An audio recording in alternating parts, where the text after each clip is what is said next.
Yo, what's up mga kayokabs? Magandang araw po muli sa inyong lahat at syempre narito na naman po muli ang inyong lingkod, Master Lekim.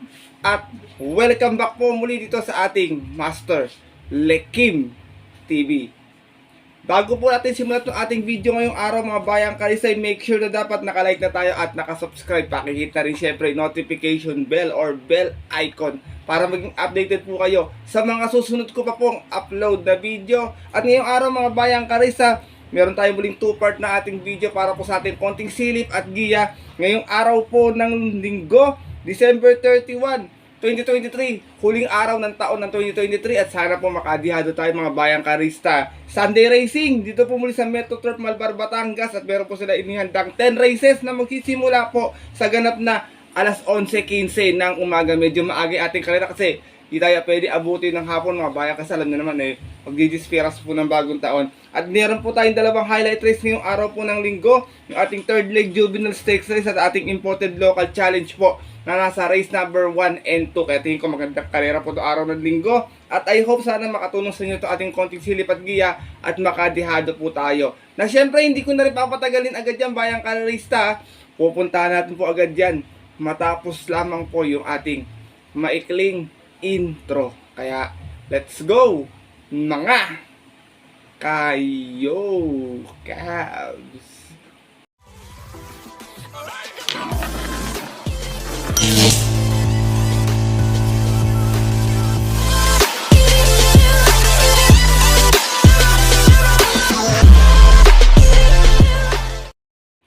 At yon mga bayang kalerista, gaya nga po ng nabanggit ko kayo na sa ating intro, ay meron tayong 10 karerang lalargahan ngayong araw po ng linggo. Meron tayong 3 set ng pick 5, 2 pick 6, isang winner take all at isang pick 4 event. Maganda po yung ating lineup kasi meron tayong 2 highlight race ngayong araw po ng linggo, bayang kalerista, yung ating third leg juvenile stakes race at yung ating imported local challenge na magkasunod na karera po yan. Nasa race 1 and 2, tingin ko magandang karera din at yung rest po niyan is talagang maganda rin yung ating lineup, pwedeng magkadihaduhan, pwedeng magyamado rin po mga bayang karisa. Pero sana makadihado po tayo para makakuha tayo ng yummy dividends bago man lang po matapos tong taon na to. Kaya ito, simulan ko na yung ating mga konting silip at giya dito sa ating part 1 na ating video.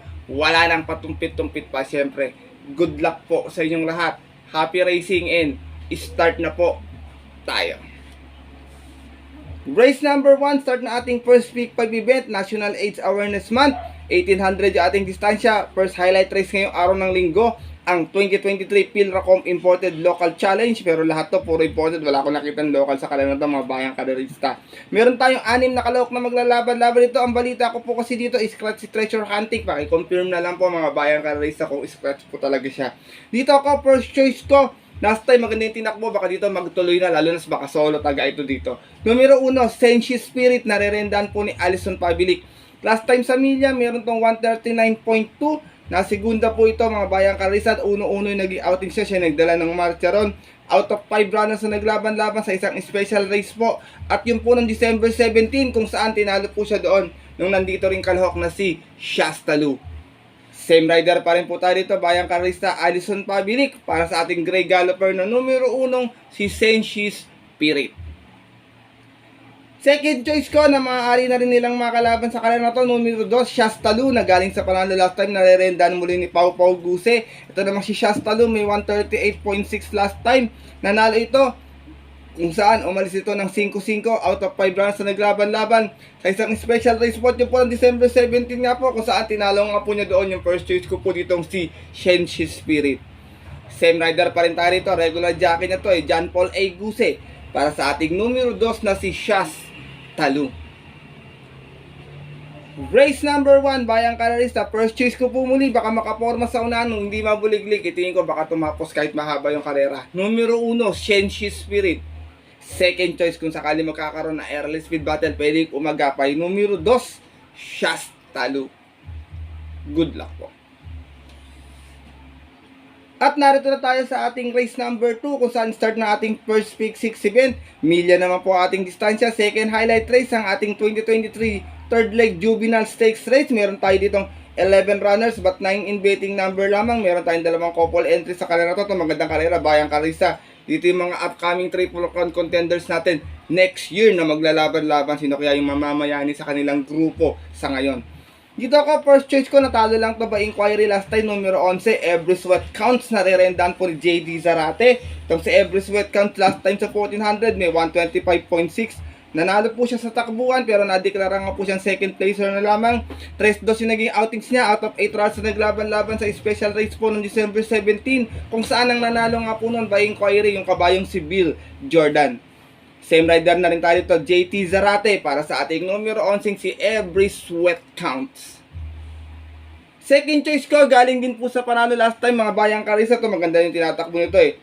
Numero 6, Morning After. Narerendahan po ni Kelvin Nabobot no kabayan to. May experience na sa milya to. Nanalo na last time to. Pwedeng iuna, pwede rin namang isunod or magapay agad sa unahan. Meron tong 143.4 last time. Nanalo to sa milya. 1-2 yung naging outings niya out of 5 runners na naglaban-laban sa isang special race at yung po ng December 10 naman. Kung saan tinalo niya po doon yung kabayong si King James. Same rider pa rin po tayo dito. Kelvin Nabobo. Para sa ating number 6 na si Morning After. Sinasama ko pong third choice, baka makadihado, napakaganda ng tinakbo nito last time. Yung numero 7 natin si King James, narerendahan po ngayon ni RC Susan. Meron tong 143.6 last time sa milya, kung saan nasigunda nga po ito noon. Ang lakas ng dating nito, medyo nakalayo lang si Morning After no karera. 4-4 naging outings out of 5 runners na naglaban-laban sa isang special race po ng December 10 din, kung saan tinalo nga po siya doon nung kabayong si Morning After. From Francis Tuason, this time po ang rerenda RC Susan para sa ating bihadong numero 7 na si King James. Race number 2, bayang kalarista, kung may nasisipat po kayo dito magandang dihado, dagdag na lamang po tayo. Lahat po ito may panalo kasi 2-year-old po ito, bayang kalarista. First choice ko po muli, numero 11, Every Sweat Counts. Second choice, numero 6, Morning After. At third choice yung pangdihadong numero 7 na si King James. Good luck po. At narito na tayo dito sa ating race number 3, kung saan magsisimula naman yung ating second Peak 5 event, another million na distansya. At isa itong pinaka-com special invitational race. Meron tayo ditong 9 runners na maglalaban-laban pero 7 in betting number. Dalawa din po yung ating couple entry sa karera na ito. Dito ako, first choice ko, long shot of the day, mga bayang karisa, ngayong araw po ng linggo. Numero 9, Ambisyoso, narerendahan po ni JR De Ocampo. Hindi naman po gano'ng ginalawan to ng Presidential Gold Cup, kaya tingin ko buong buo si Kabayo ngayon, hindi siya naging hassle dun sa karera na yon. Katingin ko pwedeng makadihado. Pwedeng bandera to, pwedeng remate, bayang kalerista. Meron tong best time na 124 flat sa 1400 kung saan nanalo to noon. 8-8 pa yung naging outings niya out of 8 runners na naglaban-laban. At yung po sa isang special race no October 15, kung saan tinalo niya po doon yung kabayong si Sir William. Same rider na rin tayo dito, regular jockey na John Sergeant De Ocampo. Para sa ating numero 9 long shot na si Ambis Yoso. Second choice ko, horse to beat, 7 and 7A galing sa panalo Robin Hood, narerenda ni Christian Advincula, and 7A Magtotobetsky with Jeffrey Bakaykay. Itong si Robin Hood nanalo sa isang 1,800 meters last time. Meron tong 154.6 kung saan umalis ito ng 7-7 out of 9 runners na naglaban-laban sa isang special race noong December 17. At ang tinalo niya po doon, yung kabayong si Life Gets Better. From Jomer Estorque, susubukan ng renda ngayon kay Christian Advincula para sa ating numero 7 na si Robin Hood. Samantala ito namang 7A na si Magtotobetsky, last time dumating ito ng pang-apat sa ating Presidential Gold Cup race. Meron tong 207.2. Size yung naging outings niya out of 9 runners na naglaban-laban at yung nga po ng Presidential Gold Cup race noong December 17, kung saan ang nanalo po doon yung back-to-back winner nating si Big Lagoon. Same rider pa rin po tayo dito, JB Bakaykay para sa ating 7A na si Magtotobetsky. Sinasama ko pong third choice, medyo nakitaan ko na ng buti last time to, maganda na yung tinakbo, bayang kalerista. Number 3, Nuclear Bomb, narerendahan po ni JG Serrano. Itong si Nuclear Bomb medyo maganda na yung tinakbo last time sa 1,800 meters, meron na tong 155.6, dumating itong pang 5. Size 9 naging outings niya out of 9 runners na naglaban-laban sa special race po ng December 17, kung saan ang nanalo sa karera nila na yun yung kabayong si Robin Hood. Same rider pa rin tayo dito, JG Serrano para sa ating numero 3 na si Nuclear Bomb. Mukhang tingin ko bumabalik na yung buti ni Kabayo, nakaka-recover na, medyo matagal din kasi talagang hindi natin nabanggit na nanalo tong si Nuclear Bomb.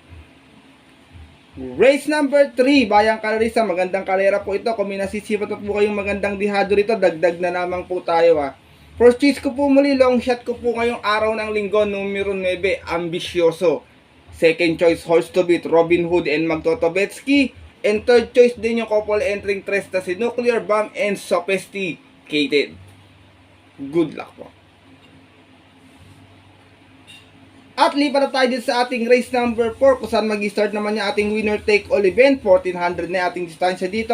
At isa itong Pilracom rating base class 4, 22-27 split. Meron tayong 7 runners na maglalaban-laban.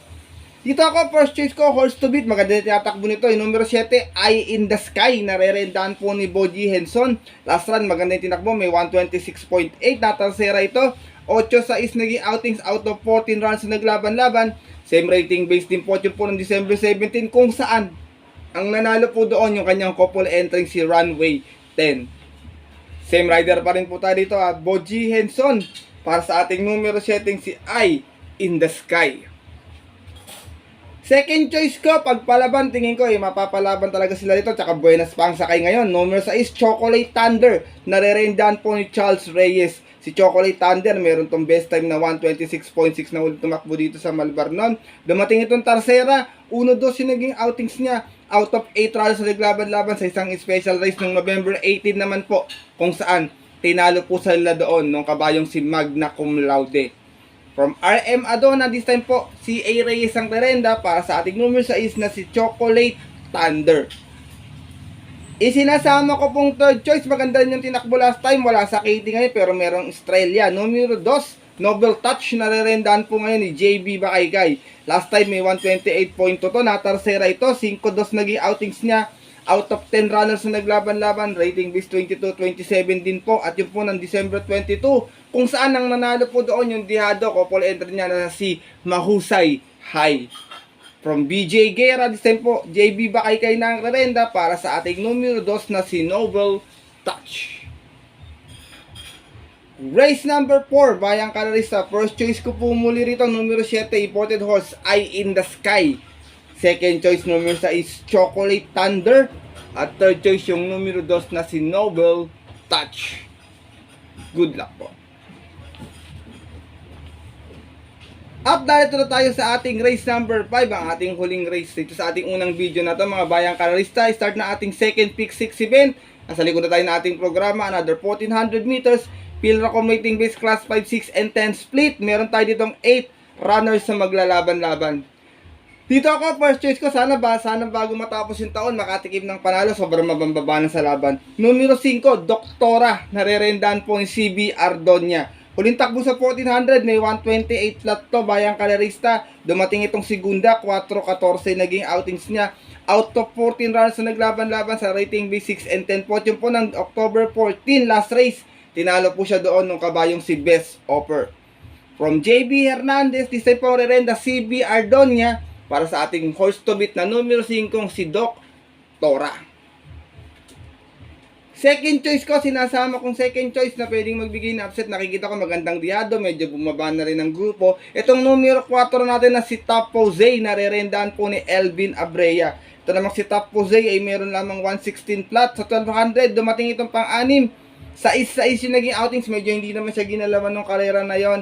At yun po, sa isang rating base 11-15 pa, Bayang Kalarista yun po ng October 27, kung saan ang nanalo po dun sa karera nila yung kabayong si Johnny Bunny. Same rider pa rin po tayo dito, Elvin Abrea, para sa ating pangdihadong numero 4 na si Top Jose.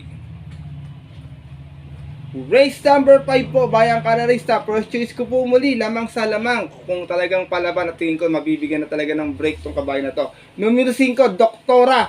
Second choice na pangdihado lamang po, yung numero 4 si Top Jose. Good luck po. At yun po, Bayang Kalarista, at ating mga kayokab, sa inatapos na to ating unang video na ating konting silip at giya ngayong araw po ng linggo. Paraanin ko lang po to ating unang batch na ating shoutout. Happy New Year po sa inyo lahat mga Bayang Kalarista, and shoutout po kay Sir Edgardo Ramos, Alexander Binuya, Roger Soriano, Rams Gialoni, kay Braille Tadle, JB Palaya, kay Sir Bong Diola, Shout out po sa inyo and happy New Year. Ganun din ginigreet ko rin ang Tipsy Race and Review ni Sir Frederick Jabil. Happy New Year po. Maraming salamat sa pag-share ng aming mga giya palagi, Sir Frederick Jabil. At ginigreet ko rin yung mga bayang karis natin dyan sa mga OTVs po na paborito nila. Gaya po ng Bots OTV, Hulu Malabon. Shout out sa inyo dyan. Cresta OTV dyan sa may Fairview. JPS OTV dyan sa may Kaligayahan Street, Caloocan. Shout out sa inyo. Kay Saret OTV dyan malapit sa may Talipapa. Shout out po sa inyo dyan. Iams OTV ng Malabon Tanyong. Shout out po sa inyo sa mga bayang karis natin dyan ha. At ginigreet ko rin ng shout out syempre sila Sir Nicky, Sir Mike, Sir Daniel, Orly Success, Ariel Maranak at syempre si Ma'am Sheila and Sir Dennis Kibuyen dyan sa Cresta OTV. Shout out po sa inyo and happy New Year po. Maraming salamat po palagi sa suporta dito sa ating YouTube channel. At yun po mga bayang karisa ay magkita-kinalaman tayo susunod ko pong upload na video para po sa ating part 2 na ating konting silip at giya ngayong araw ng linggo. God bless po sa inyong lahat.